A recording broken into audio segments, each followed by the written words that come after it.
زمانی وقتی قهرمانی می‌مرد، روحش به سرزمین مردگان می‌رفت و مردم از این رضایت داشتند.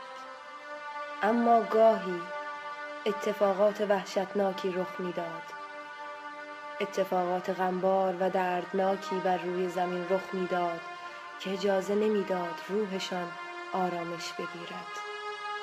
به همین خاطر گاهی، تنها گاهی روحشان به زمین باز می‌گشت تا اوضاع را سامان ببخشد. آنچه برایتان روایت می‌کنیم داستان عبدالعدیل، مردی است که ماه را آزاد کرد و غول را شکست داد.